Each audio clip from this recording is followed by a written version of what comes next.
मीराबाई का वो प्रसंग मुझे बहुत अच्छा लगता है। एक जोशी जी नाम के वक्ता हर महीने कथा सुनाने जाते थे मीराबाई के यहाँ, और कथा सुना के मीरा सबसे कहते थे कोई प्रश्न हो तो पूछ लो। तो बाकी के सब लोग बैठे रहते, कुछ नहीं पूछता। एक दिन छोटी सी मीराबाई आ गई। मीराबाई बोली, लाली क्या बात है, मिश्री चाहिए? बोले नहीं, आपने कहा प्रश्न पूछो तो प्रश्न पूछने आई हूं। तो जोशी जी को लगा छोटी सी लाली क्या पूछेगी, ध्यान भी नहीं दिया। अच्छा, पोथी बांधने लगा। हाँ हाँ बोलो मीरा क्या है? बोले आप जिनकी कथा सुनाते हो, आप जिन कृष्ण की लीला सुनाते हो, ये मुझे कब मिलेंगे, ये हमें कब मिलेंगे? जोशी जी स्तब्ध हो गए सुन के, और जब मीराबाई की ओर देखा तो आंखों में आंसू है, मुख जैसे कांपता है ना, ऐसे कांप रहा है, गाल लाल पड़ गए छोटी सी मीरा के। और बस जोशी जी की धोती खींचते हुए कह रही हैं, जिनकी आप कथा सुनाते हो, ये कृष्ण मुझे कब मिलेंगे? जोशी जी ने तुरंत मीराबाई के सिर पर हाथ फेरते हुए कह दिया, मीरा तुझे तो मिलेंगे ही मिलेंगे, पर तेरे कारण लाखों को मिलेंगे, तेरी वजह से लाखों को मिलेंगे।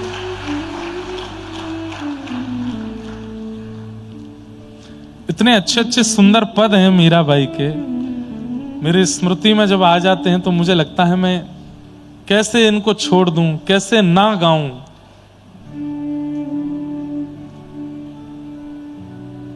मीराबाई का एक होली का भी पद है, आज कथा के विश्राम में गाऊंगा।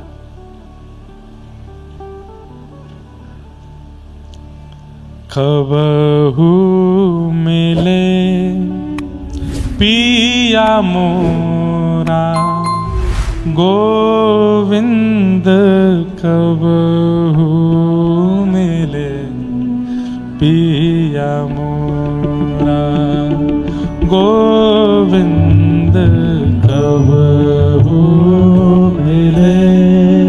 नेत्र बंद करके गाइए सब लोग,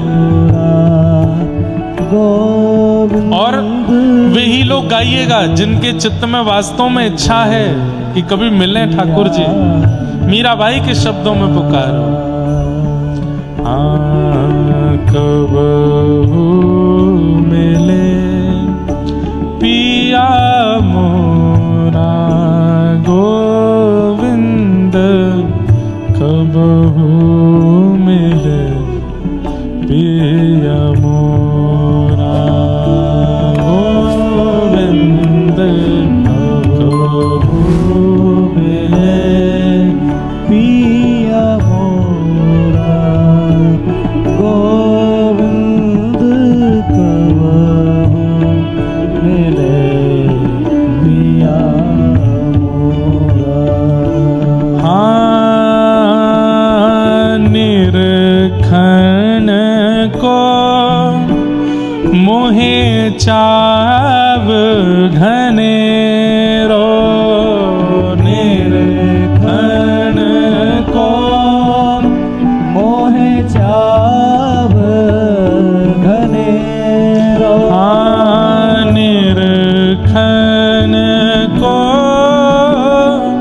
मोहे चाव घनेरो, निरखन को मोहे चाव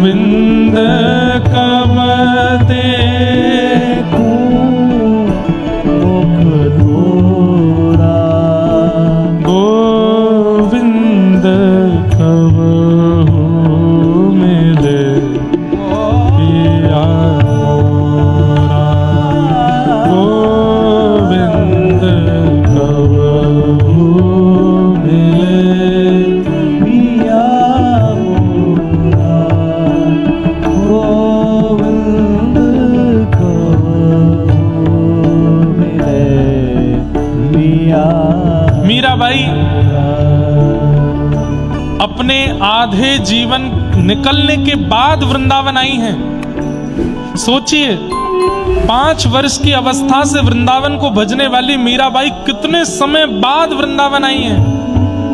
उनका ब्याह हो गया, ब्याह के बाद कितने दिन तक अपने ससुराल में उत्पीड़ना सहती रहीं, फिर वापस मायके आ गईं, कितने वर्ष फिर मायके रहीं, तब जाकर के कभी बहुत समय निकल जाने के बाद तब वृंदावन आई हैं। नहीं तो तब तक केवल उस दिशा की ओर देखती हैं जिस दिशा में वृंदावन है, उस दिशा को प्रणाम करती हैं जिस दिशा में वृंदावन में, उस दिशा की ओर जाने वाले पक्षियों को उद्धव कहकर के बुलाती हैं। जब कोई कबूतर उड़ता हुआ वृंदावन की दिशा की ओर जाता है तो कह देते हैं, अरे उद्धव जा रहे हो वृंदावन, जाके कन्हैया से कह देना मैं बहुत याद करती हूं, मुझे बुला लें जल्दी वहां।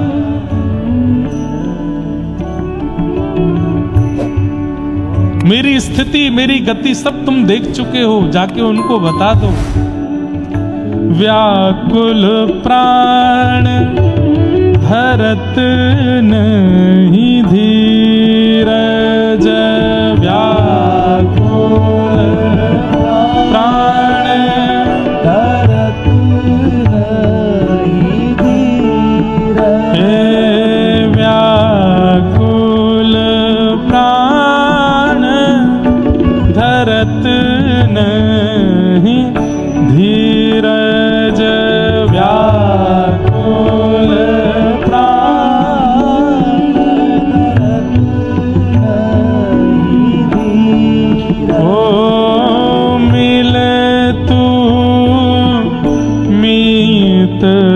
सवेरा गोविंद मिल तू मीत सवेरा, गोविंद कबहू मिले पिया मोरा, गोविंद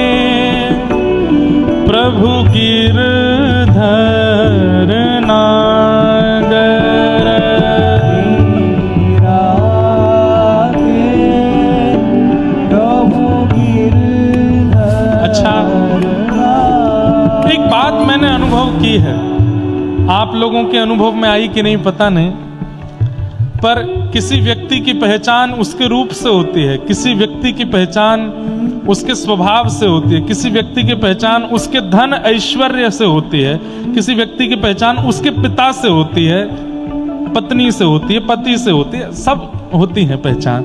मीराबाई की पहचान गिरधर नागर से ही है। पूरा पद मैं गाऊंगा मीराबाई का, लोग साथ गाएं नहीं गाएं उनकी इच्छा, पर ये अंतिम पंक्ति सब गाते हैं, मीरा के प्रभु, क्योंकि हर पद में ये है ही। कितनी बड़ी योग्यता बंधुओं की, आपकी पहचान ठाकुर जी से, आपकी पहचान ठाकुर जी से। मीराबाई का नाम लेने पर ठाकुर जी की स्मृति अपने आप होने लगती है। मीराबाई का नाम लेते ही गिरधर नागर का नाम अपने आप आ जाता है। मीरा के प्रभु गिरधर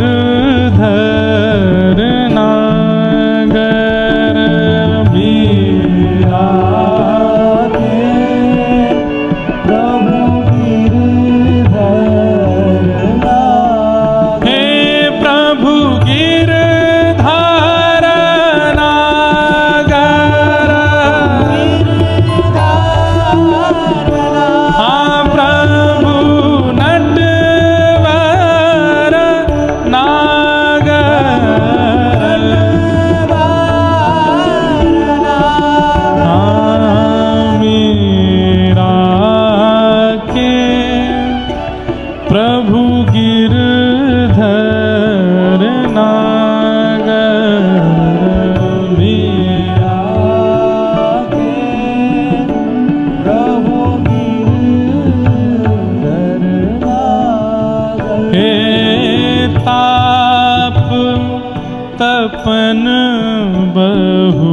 तोरा, गोविंद ताप तपन बहु तोरा, गोविंद कबहु मिले पिया मोरा, गोविंद कबहु मिले पिया मोरा, गोविंद कबहु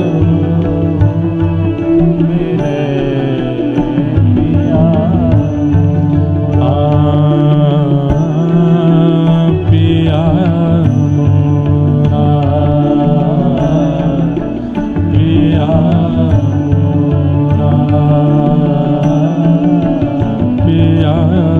मोरा, पिया मोरा। मीरा के प्रभु गिरधर नागर, ताप तपन बहु तोरा। आपसे मिलने का इतना ताप है कि मैं उसका वर्णन नहीं कर सकती। जो गोपियां कह रही हैं, तब कथामृतम तप्त जीवनम, कभी भी रीडितम कल्मषापहम्,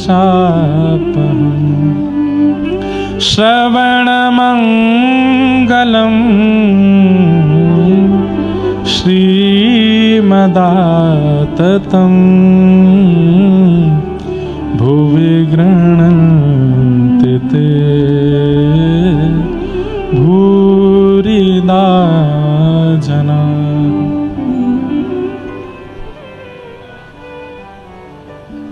तो पिबत भागवतम, भागवत को पियो। और ये जो व्याकुलता चित्त में आती है, कल कोई आए मेरे पास, वो आके मुझसे शिकायत कर रहे थे। मैंने क्या बात है? बोले महाराज जी बहुत परेशानी होती है। मैंने क्यों? बहुत याद आती है वृंदावन की, बहुत याद आती है कथा की, बहुत याद आती है ठाकुर जी की, गिरिराज जी की। इतनी याद आती है कि रो रो के नींद नहीं आती रात में। कई बार तो इतने परेशान हो जाते हैं, क्या करें। मैंने कहा तो इसमें इसकी शिकायत क्यों? मैंने कम से कम आड़े टेढ़े मेढ़े लोगों की याद तो नहीं आ रही, ठाकुर जी की तो याद आ रही है। दुनिया भर के विषयी स्थानों की तो याद नहीं आ रही, वृंदावन की तो याद आ रही है। दुनिया के स्वार्थी जीवों के लिए तो आंसू नहीं निकल रहे ना, ठाकुर जी के लिए आंसू निकल रहे, तो अच्छी बात। इस विरह के लिए लोग तड़पते हैं कि हमको ऐसा विरह क्यों नहीं होता ठाकुर जी का। आपको हो रहा है, आप शिकायत कर रही हो, शिकायत नहीं तो अच्छा है। देता है कन्हई जिसे प्रेम की दशा, सब विधि उसकी लेता है परीक्षा। कभी निकट बुलाए, कभी दूरियां बढ़ाए, छलिया हाथ नहीं आए, हमें श्याम ना मिला। ठाकुर जी तो लीला करते हैं, तब विरह देते हैं। और विरह, भाई घड़े से पानी बाहर छलक रहा है, इसका मतलब ओवरफ्लो हो रहा है। और ओवरफ्लो के साथ में क्या क्या होता है कि कई बार घड़े में अंदर जो जो सामान होगा सब पानी के द्वारा निकल के बाहर आ जाता है। ऐसे ही ठाकुर जी के विरह में जो रुदन करते हैं, उनके चित्त में जितने विकार हैं, जितने विषय हैं, जितनी दूषितताएं हैं, अश्रु जल के माध्यम से सब निकल के बाहर आ जाते हैं। परम पवित्र हृदय हो जाता है। अरे जो कभी भगवत विरह में रोते ही नहीं है, ठाकुर जी की स्मृतियों कभी नेत्र सजल नहीं हुए, इसका मतलब अभी अंदर सब भरा पड़ा है। पर विरह में नेत्र सजल हो जाते हैं। वृंदावन की याद करके, ठाकुर जी की कथा सुन के, गुरुदेव का स्मरण करके, ठाकुर जी का दर्शन करके नेत्र सजल हो जाते हैं। तो इसका मतलब क्या है? सब निकल रहा है भीतर से, जितने विकार हैं निकलने दीजिए, उनको जाने दीजिए। उनके प्रस्थान से ही चित्त की शुद्धि और मार्जन होगा। और पवित्र हृदय जब हो जाए तभी ठाकुर जी आएंगे। पर ये सबको नहीं होता। सूखे नेत्र रहते हैं हमारे, सजल नहीं होते। ये सजल भी भगवत कृपा से ही होते हैं। मार्जन जिनके चित्त का होता है, उन्हीं के नेत्र सजल होते हैं। पिबत भागवतम रसमालयम, इस भागवत की रसमाला को पियो। बोले कितना पिए, कितना पिए? कोई अवधि बता दीजिए, आप तो कथा ही करते रहते हो, कभी यहां कभी वहां कभी वहां, कितनी पिए? बोले मोहर हो रसिका भूवि भावुका। पीते रहो, जब तक तन में प्राण है कथा का त्याग मत कीजिए, सुनते रहो सुनते रहो सुनते रहो, पीते रहो।